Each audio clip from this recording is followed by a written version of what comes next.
Conference रखी गई है, क्या कुछ तय हुआ है और किस तरीके से दीपावली का त्यौहार मनाया जाएगा? एक पर्व एक तिथि हम लोग सभी सनातन हिंदू भाई बहनों से आग्रह है, देश ही नहीं विदेश में भी रहने वाले जहाँ भी हमारे हिंदू भाई बहन हैं, एक तिथि एक पर्व के हिसाब से चलें।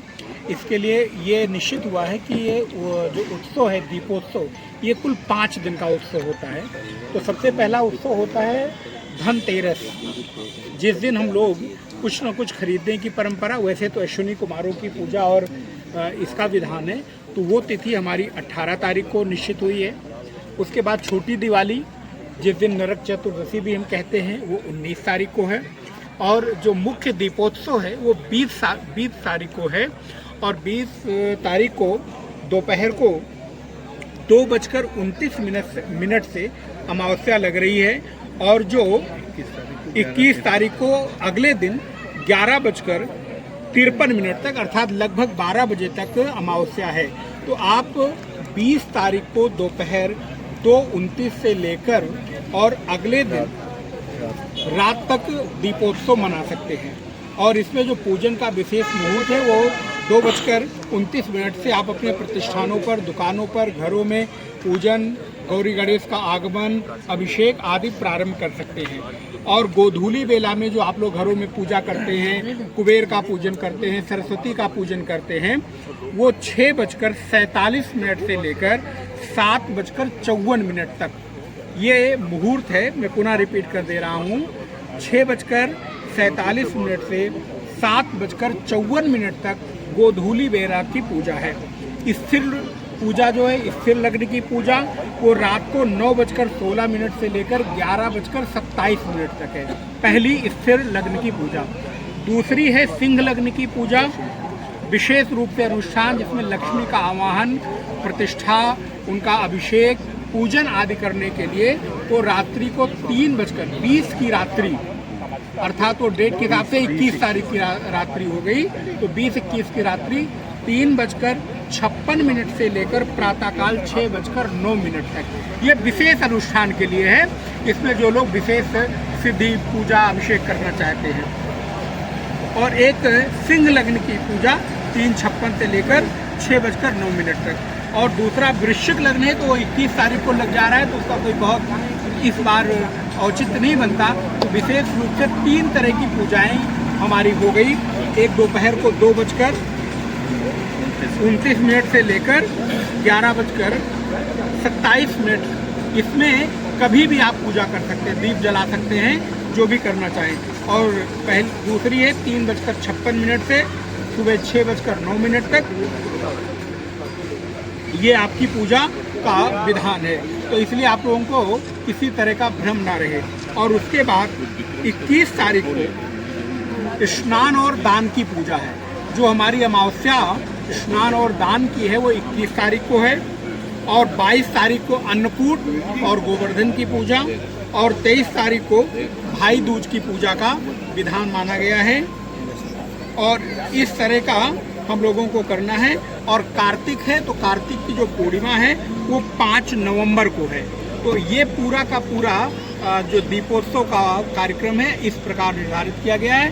हम आप सभी लोगों का आह्वान करते हैं, मीडिया बंधुओं का धन्यवाद कि आप इसको अधिक से अधिक प्रचारित प्रसारित करें। अब सवाल है, जैसा कि त्यौहार हो या तो पूजा की समय तिथि का निर्धारण करना हो, तो हम और लोग जो है ज्योतिषाचार्यों से अपने मंदिरों में पता कर लेते हैं। इसके लिए समाचार पत्रों में, टीवी न्यूज़ चैनलों पर ये तिथि और समय निर्धारित किया जाता है। इस प्रेस कॉन्फ्रेंस का प्रमुख उद्देश्य क्या है? ये प्रेस कॉन्फ्रेंस का प्रमुख उद्देश्य है कि जो भ्रमवश कभी कभी 2-2 तिथियां हो जाती हैं, तो उसके स्थान पे हमारे सभी सनातनी हिंदू भाई एक त्यौहार एक दिन मनाएं, मतलब एक पर्व एक तिथि। इसीलिए इस कार्यक्रम का नाम भी एक पर्व एक तिथि है, जो स्वयं अपने आप ये घोषित करता है कि हमारे त्योहारों का दिन एक होना चाहिए। जैसे आप सब तो चूँकि स्वयं मीडिया जगत से हैं, तो आप ये बात जानते होंगे कि अक्सर कई त्यौहार 2-2 दिन होते हैं। इस कारण सरकार भी भ्रम में रहती है, छुट्टी कभी पहले हो गई, त्यौहार बाद में हुआ।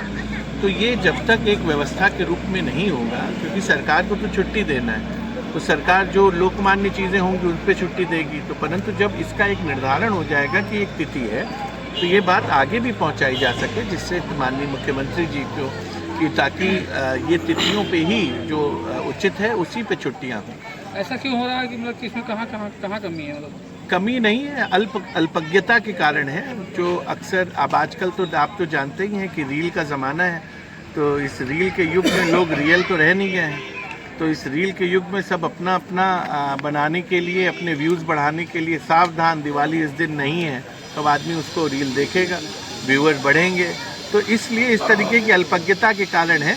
तो इसका सबसे उत्तम उपाय है, आपको कहीं नहीं पूछना है, सीधे सीधे पत्रा घर में लाइए, पत्रे से स्वयं निर्धारित करिए। अमावस्या की दिवाली होती है, हर व्यक्ति, हर हिंदू भाई जानते हैं।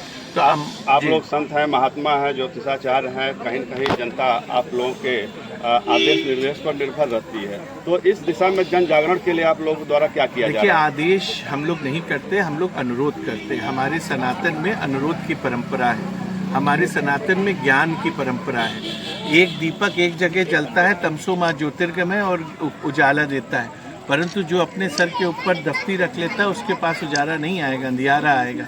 ये दफ्ती वही है जो हम अलग अलग चीज़ों को अलग अलग तरह के सुन के संचय करते हैं। और हमारे सनातन में संचय का स्थान नहीं है, प्रत्येक वस्तु की प्रामाणिकता है, और वो हमारे शास्त्र निर्धारित करते हैं। यानी गुरुजी ये बताइए, जो ये पंचांगों का कंफ्यूजन है और जो अब व्हाट्सएप मीडिया या जो आप रील की बात कह रहे हैं, अब वो आ गया है, तो आप मतलब पंचांग एक कैसे होगा और चारों तरफ एक स्वर कैसे होगा, ये कैसे निर्धारित होगा? सारे पंचांग एक हैं, बस हद से हद 2 मिनट, 3 मिनट और 5 मिनट का फर्क होता है। बाकी किसी पंचांग में ये नहीं लिखा है कि अमावस्या 21 तारीख की शाम से लग रही है।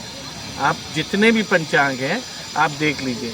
जो त्योहारों का कंफ्यूजन है वो पंचांग पे ही आधारित है ना, वो कंफ्यूजन कैसे हो जा रहा है, क्यों हो जा रहा है, ये इस सवाल का जवाब मिलना है। पंचांग हमेशा हमारे यहाँ सूर्योदय से बनाए जाते हैं, और हमारे यहाँ अक्षांश के हिसाब से सूर्योदय और सूर्यास्त हर शहर का अलग होता है, मिनट का फर्क है। आज आप लखनऊ में हैं तो यहाँ का सूर्यास्त और सूर्योदय देखेंगे तो हो सकता है 5:47 पर हो।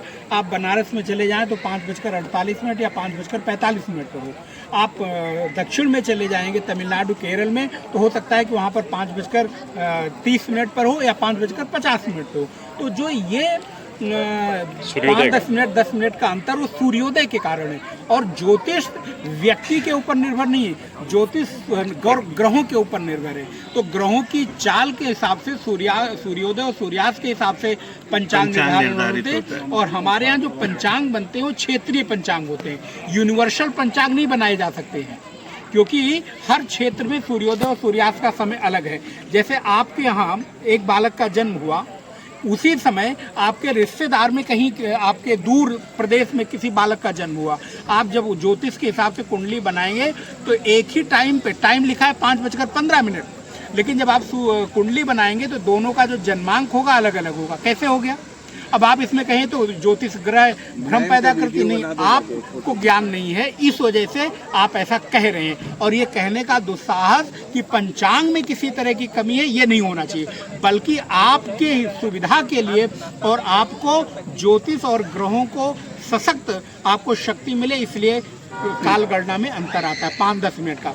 इसलिए ये बात कही जा रही है कि 20 तारीख को सभी लोग दीपोत्सव मनाएं, खूब धूमधाम से बनाएं, बिना किसी संशय के, बिना किसी भ्रम से। खूब सुंदर देवी देवताओं का पूजन करें, गणपति का पूजन, लक्ष्मी का पूजन, और अपने आचार्यों पर, संतों पर, महात्माओं पर, ज्योतिष पर, पंचांग पर भरोसा रखें, रील पर भरोसा न करें। रील बनाने वाले लोग ज्योतिषी नहीं है। प्रायः बहुत सारे लोग जो बहुत बड़े, जिनको फॉलो करने वाले लोग हैं, उनको लगता है ये इवेंट आ गया तो इस इवेंट में हमारे व्यूवर्स बढ़ जाएंगे, हमको कुछ हमारे लाभ हो जाएंगे, हमारे कुछ क्या कहते हैं रील वायरल हो जाएगी। तो वो ज्योतिष नहीं आती, उन्होंने कहीं से उठाया, देखा और 2 मिनट की रील, 1 मिनट की रील बना दी, और हमने, क्योंकि उनकी भीड़ अधिक है, हजारों लाखों लोग देखते हैं, तो वही वायरल हो गया। तो इस वजह से उस पर नहीं, आप अपने क्षेत्र के आचार्य, पंडित और पंचांग पर भरोसा करें और तदनुरूप चलें, इसलिए ये कार्यक्रम किया गया। बस ये बता दीजिए, आखिरी सवाल है कि और भी प्रदेश में धर्मगुरु हैं, देश में धर्मगुरु हैं, उनसे क्या कुछ आप लोग आह्वान करना चाहेंगे कि वो अपील करें?